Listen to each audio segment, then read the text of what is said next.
asalaamaaleykum mbokk mi internet bi ay yow mi safo Général TV dañoo am seen bu bees si YouTube bi boo bëggee abonné nag yomb na da ngay topp rek daal di lien bii ñu la envoyé nga bës ko mu daal di lay yóbbu direct si suñu seen YouTube bi nga bës fii ñu bind s'abonné waaw boo ko bësee rek mbokk mi daf lay indil cloche de notification bi boo ko bësee soo ko bësee moom tamit daf lay indi yeneen ñetti cloche waaye tamit bi si kaw ngay bës mooy bind tut moom tamit boo ko bësee dafay tax vidéo bu ñu dugal rek yaa koy njëkk a jot jërë ngeen. Idrissa Seck ñëw na si opposition bi nee na mooy chef de l'opposition. na jël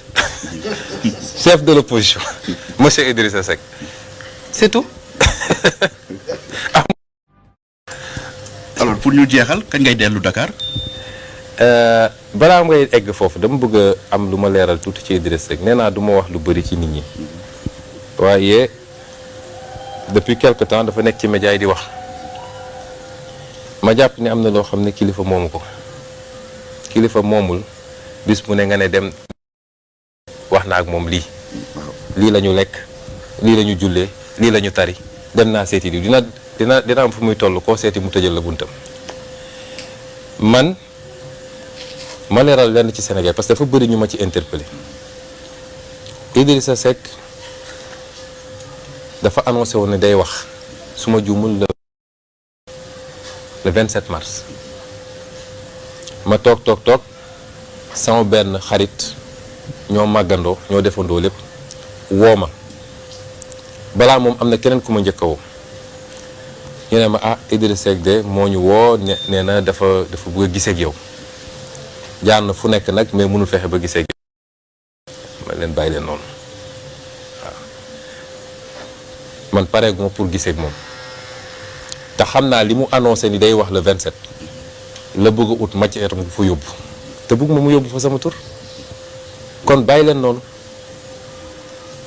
waa ji wax ma expliquer ma message yi mu ko bind ak yëpp ma ne ko Assane bàyyi noonu su déggee li ma wax dina xam ma ne ko Assane bàyyi noonu bëgguma koo gis j'ai pas besoin de lui parler aw ma soxla ci moom kon jarul muy essayer sax di ma gis mais le 27 ci fajar sama garde du corps baa ngi nii mun na maa ngi teg sama xëdd samay beñe dugub xam nga man damaa bëgg beñe dugub teg sama beñe dugub sama café bay commencé xëdd moom mu ñëw fëgg ci bunt bi sama soxna ñëw ne ma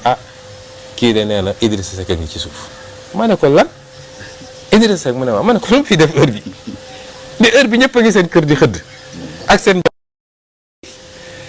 ma ne booy bi mi ngi nii mun nga ko laaj ma ne ko demal nga ne ko du ma recevoir damaa convalescent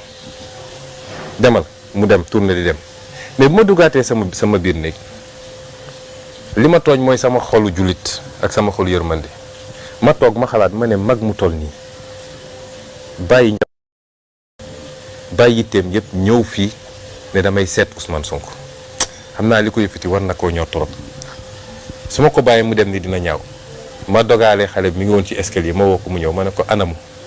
mu ne ma àbb na sijaada ba mi ngi lal ci buntu kër gi di julli ma ne ko non dugal leen ko ci biir bu leen ko bàyyi ci buntu bi mais nee ko maa ngi julli su ma jullee ba pare dinaa wàcc seet ko fa wax xam lu mooy doyee bi ma jullee ba pare ba def li may def yëpp ma wàcc fekk ko foofu ma ne ko sëñ bi mbaa jàmm waaye jàmm la et cetera ma déglu ko mu expliqué réew mi fu mu toll mënuñu ko seetaan nii man maa jël sama responsabilité démb maa ngi ndogoo ci président tey ma xëy parce que lii yow waroon wax lii kii warul def lii troisième mandat ceci Abdoulaye Wade cela nangam ma déglu ko ba pare ma ne ko d'accord waaye nag jàmm moom ñun ñëpp xam nañ ci lan la dépendre ñun ñëpp xam nañ fu kii yee fitna